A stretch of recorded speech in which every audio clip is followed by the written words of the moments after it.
Once upon a time, in a beautiful grassy field, there lived 4 cows named Bessie, Daisy, Buttercup, and Rosie.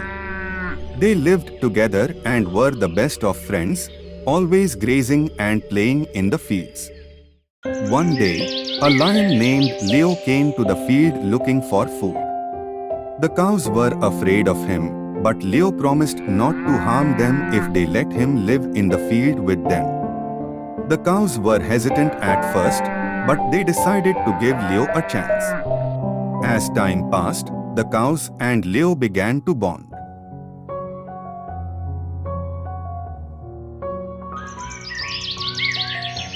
They played together, shared food, and even slept together. They became the best of friends. One day, a group of wild animals entered the field, and Leo knew he had to protect his friends. The cows stood together with Leo, and together they fought off the wild animals. From that day on, the cows and Leo were even closer. They had proven that it didn't matter what species they were, they could still be friends and protect each other. The 4 cows and the lion lived happily ever after, proving that friendship and unity can conquer all differences.